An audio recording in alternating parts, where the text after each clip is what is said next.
If what we refer to as red pill awareness has a lasting effect on any future significance, my hope is that this awareness becomes a preventive medicine for young men feminine condition of today. This red pill awareness for men is the single greatest grid of the feminine imperative and the feminine social primacy. I have covered aspects of this prevention in many posts on the Rational Male blog, but most were more of an after-the-fact perspective from more mature men's experiences and how they wish they'd have known earlier in their life about the red pill game and the intergender dynamics I've written about over the past 12 years of my writing. When I originally wrote the post navigating the S&P sexual marketplace on the blog and introduced the comparative sexual market value chart, I had no idea how influential as well as relative accurate it will be in the monosphere and beyond that arena. My hope then was to educate, in a tongue-in-cheek way, a younger generation of red pill men about the basic schedules of how men and women's sexual marketplace value waxes and wanes during the various phases of each sex lifetime. This post, and more than few subsequent ones, was prompted by the desire to have an outline of what young men could generally anticipate in a contemporary and westernized gender landscape. Critics of the SMB outline simplistically dismiss it as just an effort in the wishful thinking of older men convincing themselves they possess a higher sexual market value than they actually warrant. However, the salient message of the graph is an uncomfortable exposing of the strategies women use in optimizing hypergamy over the course of their lifetimes. When considered chronologically, many identifiable patterns become apparent both in women's motivations and behaviors at or around distinct phases of women's life. While regarding her capacity to fulfill them at any particular phase of maturity or attractiveness, men can get a better overall idea of what is motivating a particular woman during the period of her life and adjust this game and expectation accordingly to a man's best advantage relative to that phase. A monosphere staple, Royce wrote a fantastic piece about the difficulty of gaming women by age brackets back in 2010, and I will refer readers with a mind of game to cross-reference that article after reading, and I propose in this section with a C appendix with a better understanding of these phases and the sexual market value fluctuations of these phases. A man can more easily adjust his game, maintain frame, apply amused mystery, and well host of all other red pill game practices covertly and confidently with a reasonable expectation of outcome, or at the very least, a better understanding of the personal pitfalls and the traps that may await him. One common misunderstanding most men have in regard to the way the hypergamy affects women is how the rationalization of her past and the present sexual behaviors affect a man considering marrying or divorcing her. What men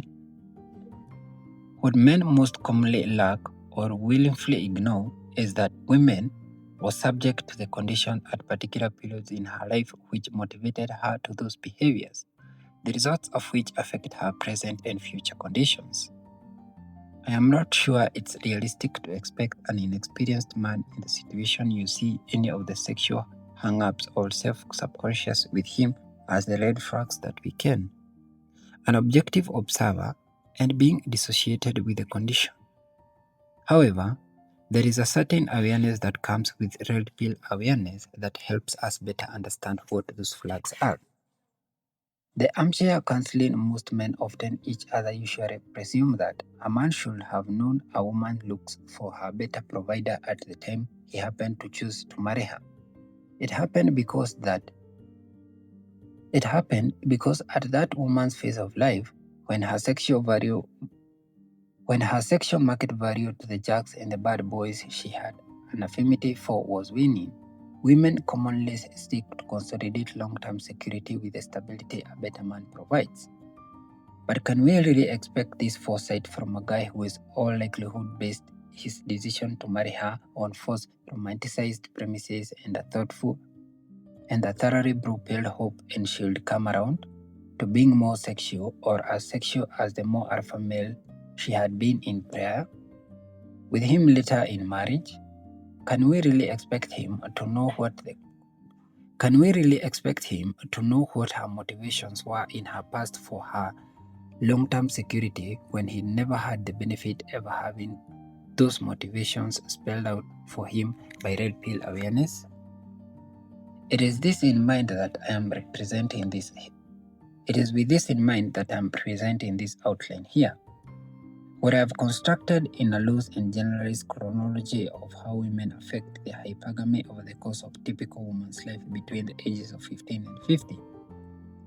While I'm fully prepared for the same outcries and overgeneralizing and the not all women are like that, rationales and the infamous SMV, graph inspired, understand this. Before any woman or feminine aligned man comes up with the predictable objections, which is an outline. This is an outline. Variables like culture, ethnicity, moralism, socioeconomic status, and outlying circumstances are all factors to consider when evaluating the motivations and behaviors of any woman. This timeline is, however, intended as a roadmap to follow to get to better understanding of what motivates women at particular phases of their lives, and hopefully help men to better prepare themselves for the strategies women will use to optimize hypergamy during those phases. The teen phase. I intentionally began the original relative SMV graph at the age of 15, since this is about the post-pubescent age during which girls become into their maturation and teenage boys begin to make a real sexual awareness of them. As you will see on the overall timeline, girls prioritize their attraction based on archetypal alpha characteristics with regards to teenage attraction cues. This is largely based on physical attributes and the physical proneness of teenage boys. These physical arousal cues girls find primarily attractive in adolescent boys, later men, will continue to be a better part of the woman's life, but during a girl's formative years, her foremost attraction is for the haughty guy with a good body, the correct eye color, facial symmetry, and right haircut. Between the ages of 15 and 25, young women associate and prioritize their sexual selectivity according to men's physical features. Even a relative introverted guy with a better mindset or a brooding, creative personality can still be perceived as alpha if his physical presence aligns with a girl's physical attraction profile. The main reasoning for this is fairly obvious in the physical cues, though also influenced externally, are primarily innate. In other words, a teenage girl simply doesn't have the life experience or sense of provisioning necessity for such else as to be attraction considered for her. Her made prioritization cues on visceral arousal. Thus, this physical intensity from adolescence through young adulthood is a top priority for both short-term arousal and perpetuality long-term attraction. This physical attraction or arousal cues are intrinsic. Extrinsic attraction cues such as status and social proof do factor in progressive as girls mature, but the priority is the physical. Other extrinsic factors, status, alpha, confidence, game, etc., while peripherally beneficial, are prioritized lower due to the simple fact that young girls lack a real experience of a guy with game, social savvy, or a real need for personal or emotional provisioning. Note that all of this is predicted on a variety of external existing resources. There is a whole lot of support for young women that is not visible to them, and that support is a product of a tremendous excesses and resources at the society-wide level as well as the family level. Long-term provisioning potential during this phase is rarely even an afterthought for a young woman. From adolescence forward, a woman's dualistic sexual strategy primarily revolves around the short-term breeding. dualistic sexual strategy primarily revolves around the short-term breeding opportunity. The alpha facts side of hypergamy. This can be attributed to the young woman provisioning needs being relatively accommodated by the family, the state in some effect, or even her own self-provisioning, as well as the breeding agency that comes with puberty, hormones, and youth culture. I'll add the caveat here that a woman's prioritization of the physical is inversely proportional to the degree at which her provisioning needs are being met beyond seeking a mate or mating opportunities. In other words, if things aren't secure at home, daddy issues, an adolescent girl will physically and mentally prepare herself for a long-term mate earlier than when a solid, positive masculine father is present in her life and in the home. This can be a precarious situation for a teenage girl since her maturity and understanding of what would make a man a good long-term prospect are limited by what she lacks in the positive masculine role, and combined with an attraction priority that is based on the physical attributes of a teenage boy. The short version of the teenage game, when you are in high school, is that looks, physical proneness are girls' attractions priority. This priority will build a foundation of her attraction cues later as she matures, but the primary importance during this phase is looks and performance. The break phase.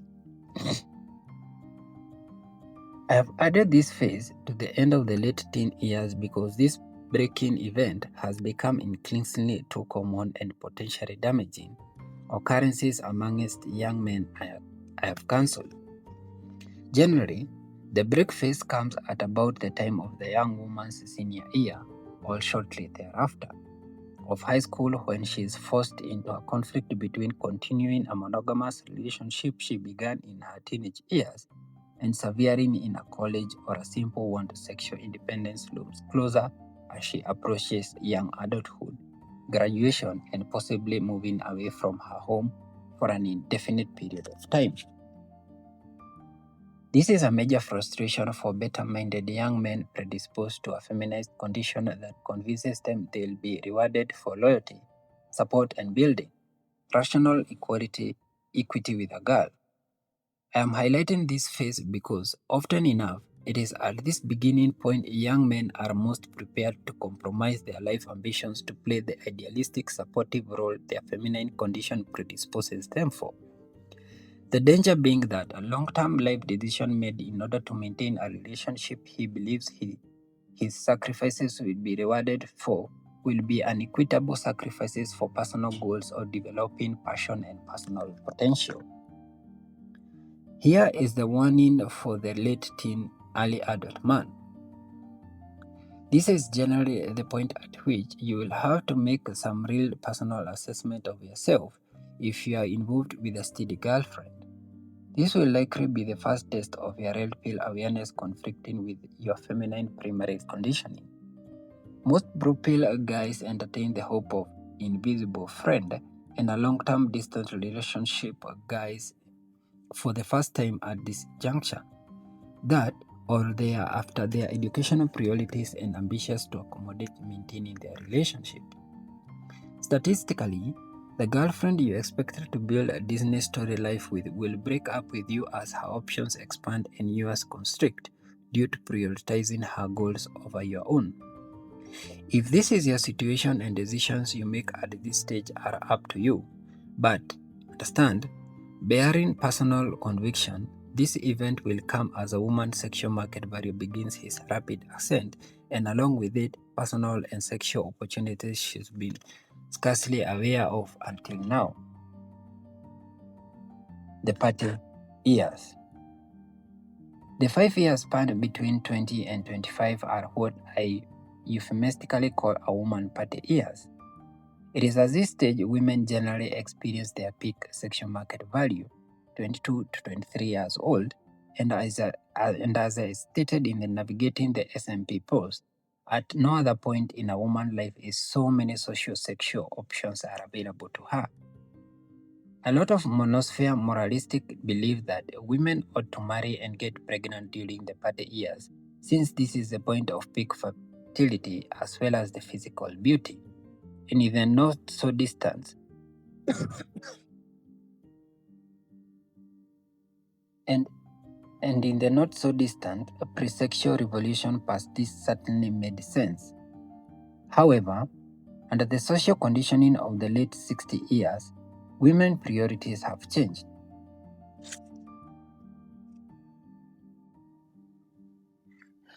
The available opportunities, social, sexual, education, and career-wise, that a woman experiences during these years are afforded to her in relation to her sexual market value. At no point will you find a woman more cocky and self-assured of her predominance in society according to the options she enjoys relative to her attractiveness. Her personal image will be one based on merit, and while it's certainly possible she is talented or intelligent, her opportunities are predicted on her attractiveness and the leverage it has on her, on others, men and women's decisions making. The physical arousal priorities she had in high school remain her top attraction priorities. However, as she matures into the new experiences her sexual market value peaks affords her, status and later affluence, wealth or potential provisioning start getting added to the attraction mix. As women learn their utility in their relative sexual market value and begin to understand the future need for the long-term provisioning, on some level of consciousness, they come into a better understanding of the transactional nature of their sexual agency. It's during the party years that women begin to prefer dating men older than themselves. At this phase, this is generally between 4 to 6 year difference. However, Ruiz postulated that even more mature men still have potential depending on their own sexual market value. It may be hard to believe, but it is often easier to bed a very young woman than an older woman. If you are an older man, this is because 20 to 40% of women are specifically attracted to older men. It is hardwired in them, and this hardwiring can be reinforced by poor family upbringing, resulting in divorces of parents or absentee fathers. Single moms are the greatest source of future generations of stray daughters the world has ever known. During the party years, hypergamy is still firmly rooted in physical attraction and the short-term mating cues. However, it is during this time when women begin to develop an appreciation for the personality cues of confidence and alpha character as it relates to her long-term investment. Later in the party years, a woman's hypergamy leads her to look for an alpha bad boy who might also be molded, tamed into her long-term ideal. This is the Tarzan effect. The want for an idealized optimal balance of hypergamistic interest in the same alpha male. The idea is one that an alpha might be tamed, in some case coerced via pregnancy, into assuming the provisioningship role Beta Bugs and other half of her sexual strategy demands. One point of attraction older men who capitalize on their sexual market value potential have is that their capacity to provide for more than themselves and still maintain an above average physique tend to be a form of preselection for their bargaining awareness of a need of hypergamatic balance as women mature past the later part of their party years. Just to be clear, as a woman becomes more cognizant of her decreasing capacity of sexuality compete with the attractiveness of younger women, her attraction for more than just the physical aspects of men begins to assume a higher priority. Those aspects, status, confidence, affluence, realized ambitions, worldly maturity, etc., are typically found in men older enough to have had the experience to acquire them. Social convictions. Many of the predominant social convictions that persist through the teen, pre-adult and early party years phase find their roots in women's childhoods. These conventions may be more or less pronounced for a teenage girl depending on her parents' involvement in her upbringing, but popular culture and feminine primarily social order already have a pre-established series of conventions she expected to invest herself in. For the most part, this conviction key upon an implied superiority of her gender while ridiculing any valuable aspect of masculinity beyond a better boy's wish usefulness to her. These conventions are generally learned in an ambient environment that boys are encouraged to reinforce and affirm for her, but increasingly, these social conventions are becoming overt and accepted. By a girl's twin years, she's seen enough Disney feminine empowerment features that the expectation and concerns of girls become one less about meriting the near valueless attentions of mediocre boys and more about the girls who will eventually become their intersexual rivals. Little girls fight in the entirely different realm than do boys. When boys fight in the physical realm, girls fight in the psychological. That's not to exclude girls from actual fighting to blows, but far more common in the occurrence of psychological combat, and in no realm is this more effective than the denial of reinforcing attention within a female social corrective. Little girls have a predictable tendency to form small girl-only collectives or peer crunches from the time they are introduced into kindergarten. This social corrective progressive becomes a rewarding and reinforcing social unit, locking out those who are not included and nurturing those who are included. This dynamic can last through high school, that is, cliques, etc., into college and into mature adulthood. But the commonality within all variations of this crutch is the qualifying influence of the affirming power of attention. Should one member offend another, it is a hierarchy of an individual member's ability to maintain the most attention and generally determine the victor in the dispute. The most consequences of such a dispute being orchestration from the group. Thus, the absolute denial for these reaffirming attentions as reinforcement. This attention can be from any source, within the group, outside the group, but opposite sex attention becomes the most valuable after puberty. Attention attraction capacity denotes social rank within the peer crutch. The more attractive the girl, the more popular she becomes and the more influence she wields. This isn't to say that any particular girl cognizantly realizes this. However, when orchestrated from the collective, this capacity for consistently attracting attention in a high degree makes her despised. The attention can still be beneficial for affirmation, that is, realized jealousy, it is just the intent that has changed. Thus, women use attention not only for their own affirmation, individually and collectively, but also do combat with each other. Far more damaging than physical fighting is the long-term psychological impact of denying this reinforcing satisfaction of attention, or better still, delegitimizing or disqualifying a girl or a woman's capacity to attract this attention. Combine this with a woman's natural or innately higher agency to communicate both verbally and non-verbally, that is, covert communications, and you can see the potential this has in damaging a rival. This might explain a woman's natural propensity to gossip.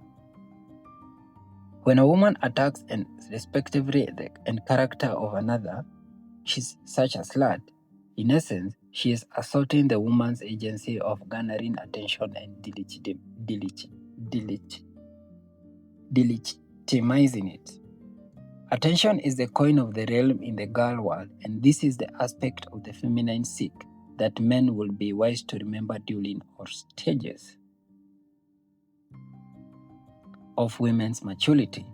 Attention is variable to both the 12-year-old girl learning how to apply her first makeup and the 8-year-old matron applying it so long as she can't remember not doing it. Outliers. There are of course going to be incidences of women who, for some condition or circumstances opt out of their party years. Either their socio-economic situation prevents it, or early, unplanned pregnancies, or for religious convictions, but whatever the reason, they move past this phase without a sense of having capitalized on it. In some respect, this may seem to be a better choice than riding the proverbial carousel into her epiphany and transitory phase discussed in the next chapter. But it is important to remember that these circumstances don't disqualify a woman from a maturation process I've described here. They simply manifest relative behaviors in alternative ways. In some cases, it may be the source of resentment at a man for having held her back from all the experiences her girlfriends went through, which she viciously lived, or it may be her coming into a better understanding of how other men, perceptually, met her hypergamatic balance better than the one she settled for earlier, than she had the maturity to understand. As well explored in the next chapter, this resentment can be a later source of marital dissatisfaction and divorce for women approaching the epiphany and transitory phases. The break phase is also an important concept to grasp here. While commonly first occurs around the time of high school graduation, a break phase isn't limited to that period. The break can come later when a woman is finishing up college or just prior to, or starting a job or a grad school. Commonly, a later break phase generally happens during the woman's peak sexual market value, or around the ages of 22 to 25. There could also be more than one break phase, one at around 18 and another at around 22 or 23, depending on the concept and the circumstances of a young woman's life. Later breaks seems to occur with women at the time of major life events: high school graduation, college graduation, moving to a new locale, making a career move. In general, the events and the condition leading up to them is that a man needs to be the most aware of anticipating a break phase crisis with a woman. The reason a woman has a break is that her circumstances are changing, which affects her emotions. She is changing her surroundings, and then there is how she feels about that change and how she considered a man's involvement in that change. The other thing to keep in mind around breaks is that crisis forces her to make decisions about whether the change is more important than the man she is with when the break happens. In a feminine, primarily social order, most of the time she decides that the change is more important. This is likely because women are articulate in the social order that reinforces women's aspirations and empowerment, and encourages her to postpone intimate and family relationships until she attains more nebulous school status. At that time, she will always be able to find another man, or so be told. Needless to say, this section is designed to help young men make better life choices by making them aware of what they can expect in their adolescence and young adulthood. Hold this outline in your head and plan accordingly. But also think it should help a guy get a better perspective of the events he will likely find himself in and understand the influences he is subject to by the woman he involves and associates himself with. If you are a young man reading this section, the best advice is to consider the decision and the circumstances you are confronted with every day with drastic change in less than a decade. Understand that making life-changing emotional or idealistic motivated decisions now will affect the direction of your life. That might sound like something your old man or the school's counselor will tell you in your senior year. I know because you couldn't tell me shit when I was in my senior year. But what they won't tell you, because they are conditioned to ignore it, is that do the right thing, idealism you think will be reciprocal, appreciated by a girl or a young woman is part of the feminine primary conditioning you have been raised in. You are the hardest reader to reach from the red pill perspective because young men are taught to believe that the more you suffer, The more you support, the more you lift up a girlfriend to help her realize her dreams at the cost of your own, the more it shows you really care. A final thought to remember: with the expectation of the most nutritious and the most ethically convicted, most women in the developed world are literally incapable of committing to anything between 18 to 20, and not just because they have gotten some naive ideas in their head, but because they are literally just walked into the candy store and they are not about to leave with the first flavor they try. It is important to remember this now because it will be a double standard women will hold for men later in life. Men are commitment phobic is a popular social convention trope women like repeat when they reach an age where their own sexual market value is in decline, the epiphany phase, and they want to cash out on the sexual marketplace with a man they can consolidate a long-term provisioning with. As that man enters his sexual market value ascendancy and enters the candy store, the commitment imperative she enjoyed around 19 changes to him at 33. This is a parallel men will experience in respect to commitment. He is responsible to commitment with a woman, while she is responsible to exploring her options. End of chapter 2.